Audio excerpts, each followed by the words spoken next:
Welcome back, everybody, to your daily update on the state of Coral Galen. And this is unfortunately rather late, but I promise you that you'll get two videos tomorrow, I guess, because, yeah, life intervened and I didn't get to record my thoughts yesterday. And today I had to work.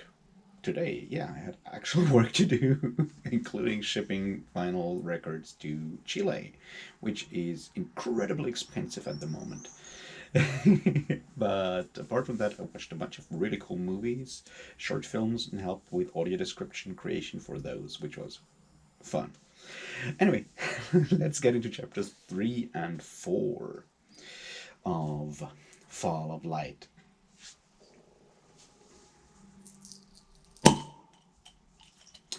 Cheers.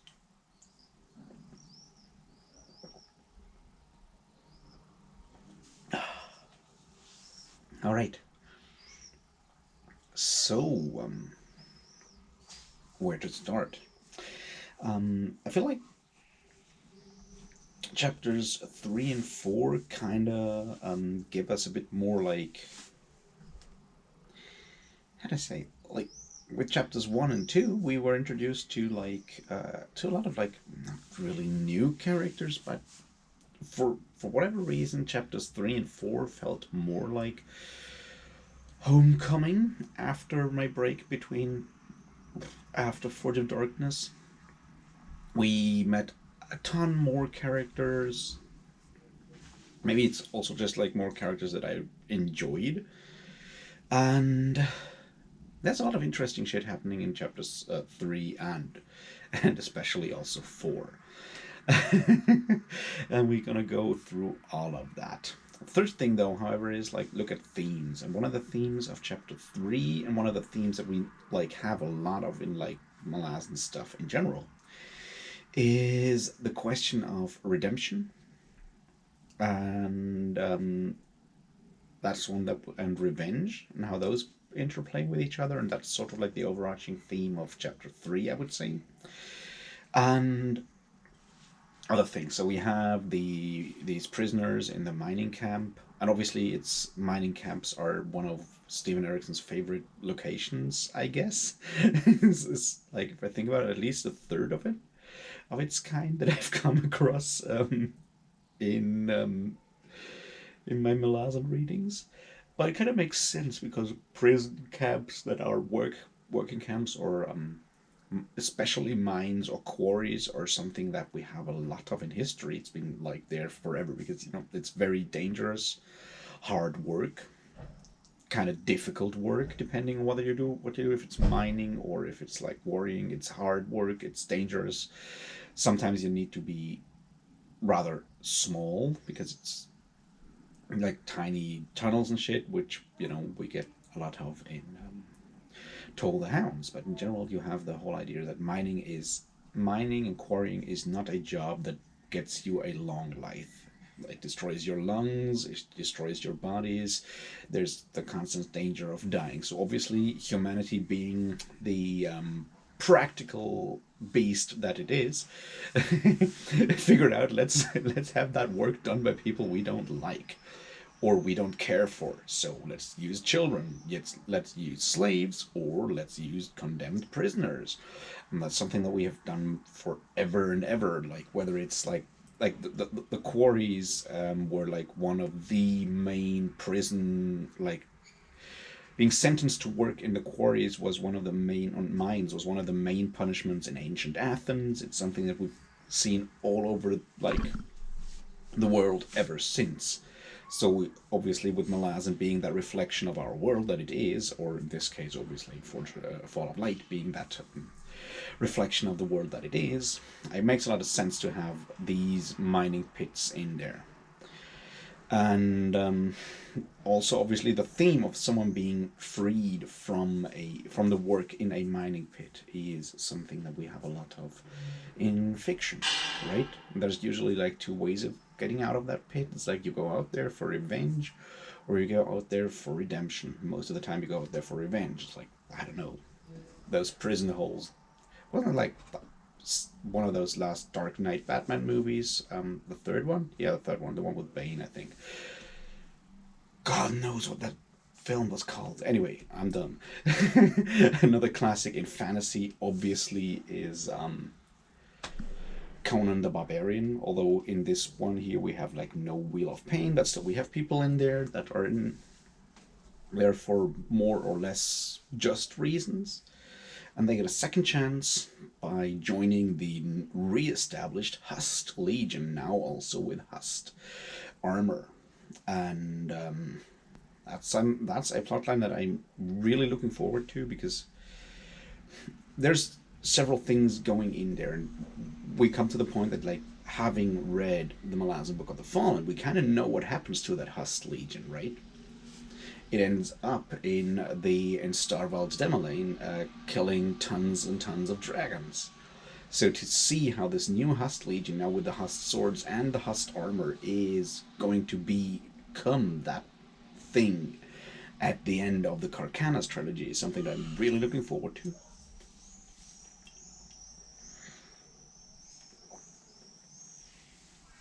Like, really, really looking forward to. Now,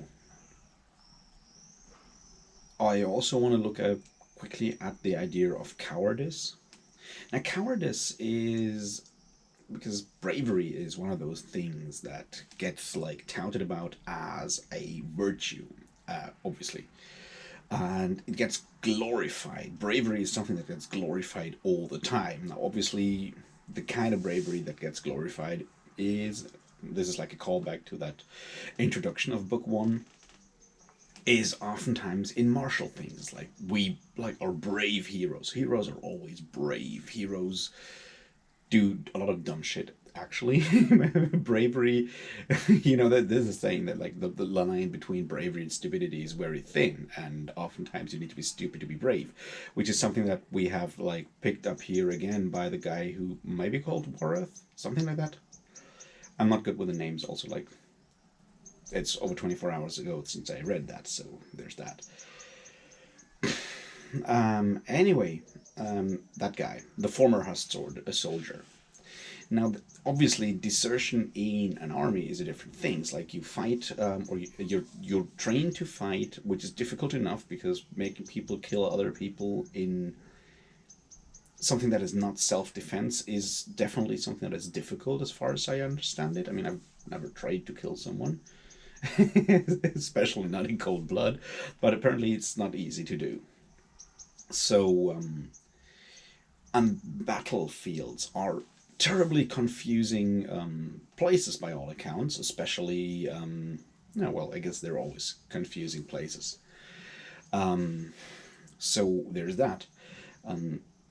Now the question is, if someone in that situation doesn't function because the mind shuts down, through that, like, I mean, obviously from the point of view of an army, of your fellow soldiers and so forth, that's a terrible thing, because if someone breaks it, like, is terribly, you know, is dangerous and endangers everyone around him or her, around them, and it kind of feels like a betrayal in a way, I guess.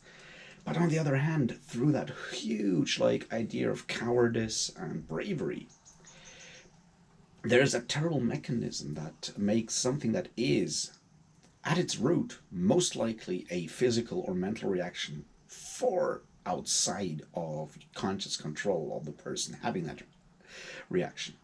But it kind of charges that with a lot of moral consequences, and all that cultural, like, baggage of cowardice and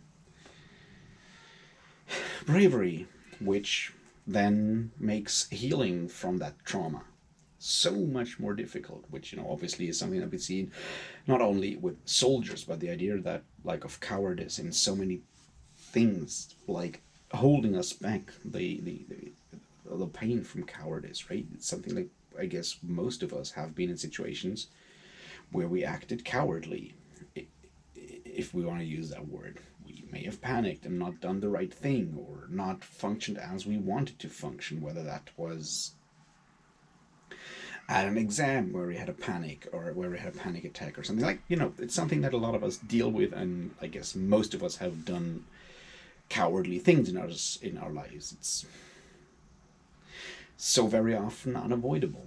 And the problem is that through that whole thing, it makes it so much more difficult to actually change as a person and become a better person, because it is charged in that terrible way with all that cultural baggage of how morally wrong cowardice is. I guess that's the problem. We have something that is at its best the human survival instinct acting up and forcing the body to do something, and its worst, it's still just a subconscious physical reaction, and it's morally charged, and that leaves a lot of damage. And we see that with this guy Warith. Plus, obviously, the warrior cult and all the stuff that you get in an army, it will make it basically a certainty that he'll get, like, attacked, hated, and so forth by his fellow soldiers, which is kind of understandable, obviously.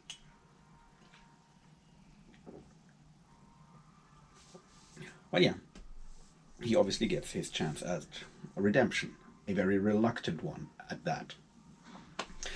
But we'll see where that whole thing is going. I'm certainly interested in finding out. Now let's have us a look at revenge. Glyph. Glyph is obviously the guy who's out for revenge. He's one of the deniers. And what I really appreciated about his chapters, his musings about the fish and everything like that, like the idea, like the people that fished empty the lake and all of that, is, I mean, we've spoken about that so many times, the environmental theme in Steven Erikson's writing. The idea that humanity tends, like other apex predators, tends to overhunt, overfish, destroy its environment, and its headlong try to grow and take over everything. We've seen that a lot of times before, and what we see here, what Erikson does here with Glyph, basically. Glyph's musings is to frame the attack of Hanral and his people, who are part of Urisanda's legion. And we see him basically framing their attack, their cold-blooded murder of the deniers, plus obviously the outrage of other Teist people that began hunting down deniers in the forest. It begins, it frames that act of violence of humanity against humanity. It frames it in the same light as the violence and the crimes of humanity against nature, like other parts of nature, like animals, forests, plants, whatever. Which is important because a lot of it goes in both directions, right? It's on the one hand, it is exactly that behavior of humanity or humans to act that way, but on the other hand, we sometimes even frame it that way. You look at racist ideas and shit like that, which you shouldn't, because they're wrong and evil and some of the vilest shit that is out there. But the idea of killing other humans in the name of survival of one's own group of people is very, very old and still very, very young. It's I come from a country where we where we framed the attack on the Eastern Europe as the search for more room to live, Lebensraum, which obviously was a lie. But that's the thing that is in the back of all of that, is that it is a lie, because we as humans have, or Teist in that case, have the conscious choice to not do that, to see and think further than just natural impulses, which we so often don't do, and that's another thing. But it turns it around as well, because Glyph is, as another human, able to do something that brute nature, the fish, the animals that you hunt and so forth, is not able to do. He can fight back. He can think and outthink the other side. He can go back and avenge people. So that's what he does in a very brutal way, but he's got a point. Well, actually, he's got like 3 points, and one of them is made of flint, but you know.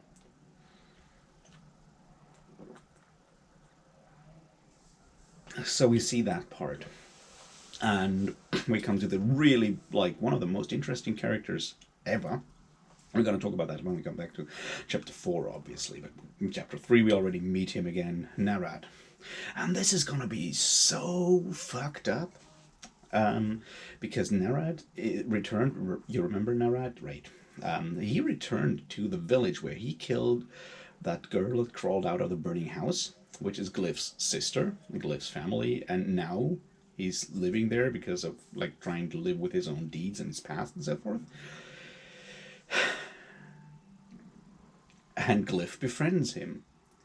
And the interesting thing is, does Glyph know? And I'm kind of certain that he actually knows what's going on with, that he knows what's going on with Narad, and that he was involved in killing his family there. So there's that. And now let's look at the last of the big theme, like big parts of like revenge and redemption. Holy shit. That was like one of the toughest bits so far. That's Renix and Jinya. 11-year-old Renix deciding to go out and become a hero and kill the people that hurt everyone at the Great House. And him running across Jinya trying to die, or maybe not trying to die, and oh god, it's like, this is like, I feel the interesting thing here is something that once again we see a lot with Steven Erikson's writing, right? The fact that the idea of innocence and the idea of children seeing clearer in moral questions, in fundamental moral questions, than a lot of adults do, because what like, you know, civilization with all its like edges does to us when we grow up, and our idea of necessity and all these other things. So their trip like to the monastery with Renek's wound breaking open again and Jinya sending him away, that was like some of the most painful stuff I've read in a while. Like, touched me in a way, like emotionally touched me in a way that, yeah, was pretty tough, but also extremely well done. So yeah, there's that, and we'll see where Rennek will go in the end. So that's sort of like my takeaway from chapter 3. We have the beginnings of several arcs of revenge or redemption or both, and all of those look very, very interesting indeed.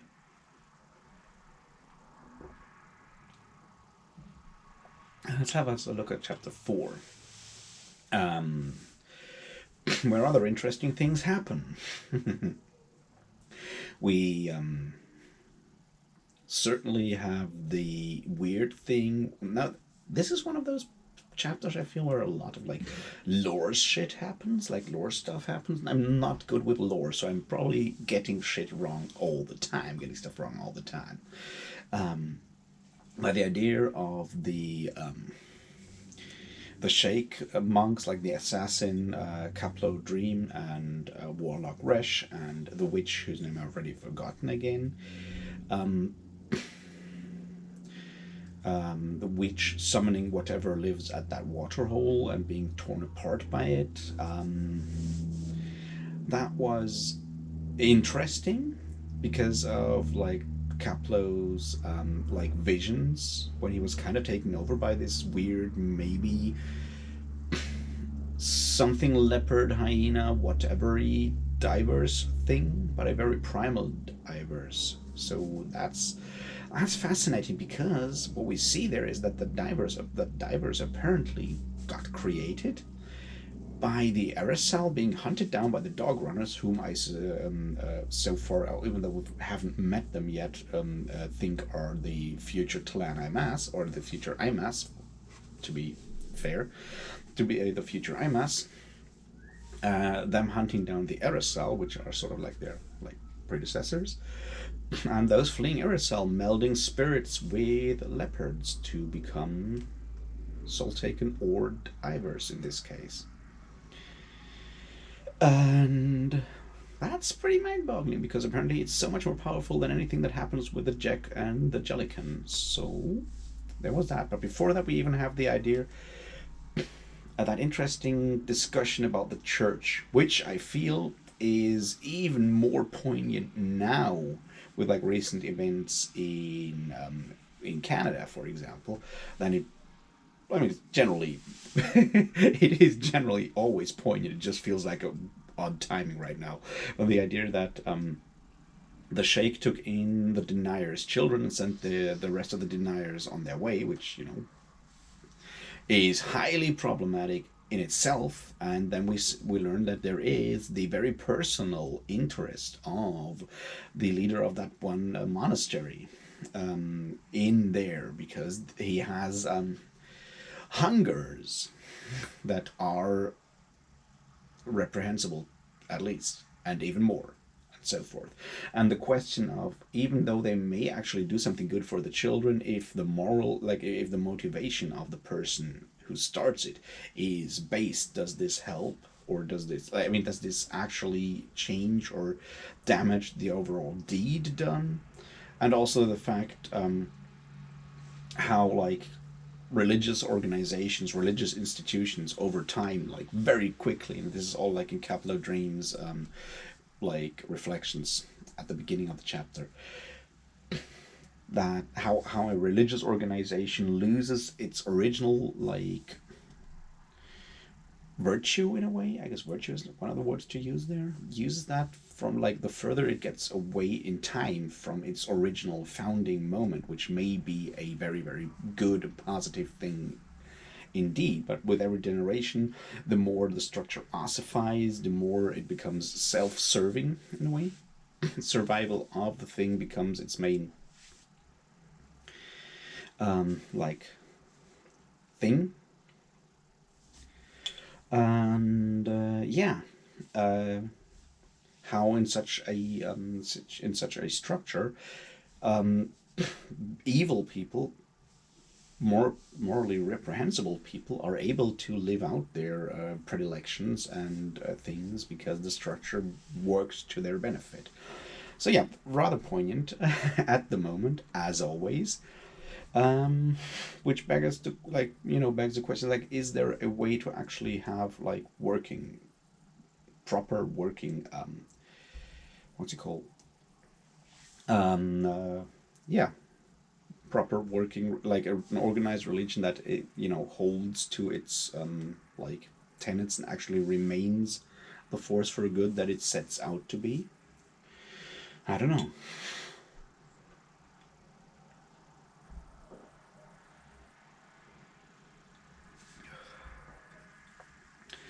Um, and then another thing that we come to, once again, one of those that we see oh so much of, is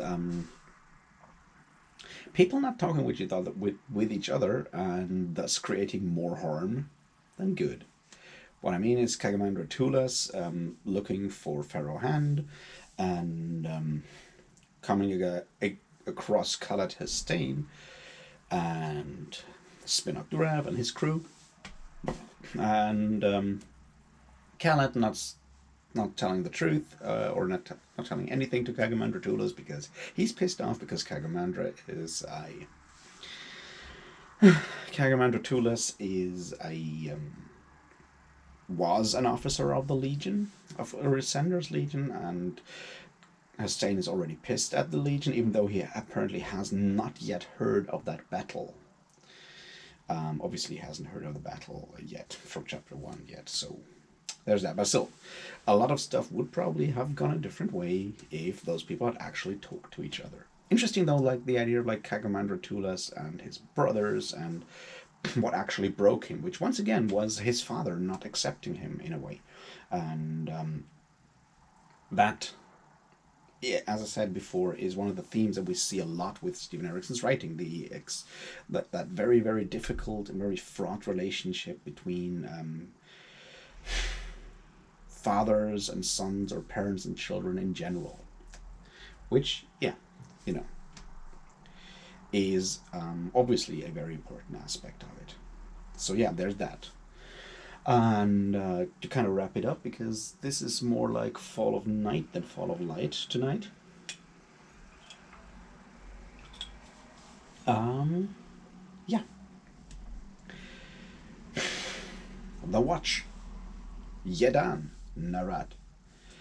Because that one, holy shit, a lot of stuff happens there. So Narat is still, obviously, still, like, fighting with the trauma. So he becomes like, so the other deniers, who will probably become the actual new Sheikh in a way, um, or the future Sheikh, um, call him the Watch because he watches at night and so forth. And it's interesting to see what kind of senses they have in a way. Um, and yeah, and then he has these visions of the future, which correspond eerily to the visions of a later Yedan, namely Yedan Derek.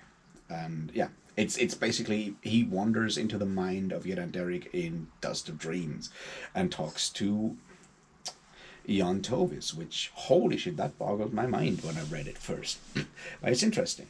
And also, yeah, no, that was just like really fascinating. And then Anamander Rake and Kaladin Brood coming into the forest, still looking for Andorist, and he promises them that they will be at the shore when they will already be at the shore when Anamander Rake calls for them, and then they will be there and do his bidding and stand.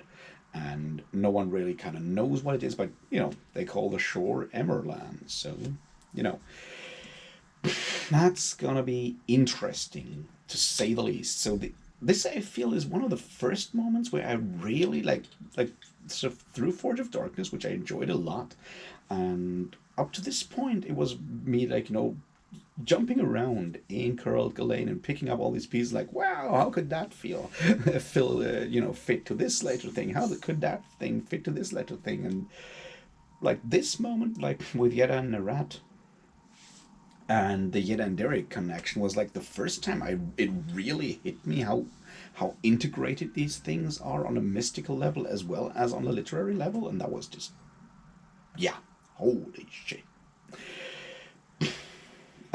Yeah, I feel we also should talk about like how magic has become more difficult and more fraught, but I don't have like really good thoughts on it right now. So, because it's already dark and shit, I'll leave you to it. For those of you who have made it so far, thanks for watching. Um, for those of you who are worried that I might be like flooded or anything, the floods in Germany are not in the part where I live, and I live on a hilltop. Like water flows down from here. If I have to worry about flood, we have way bigger problems.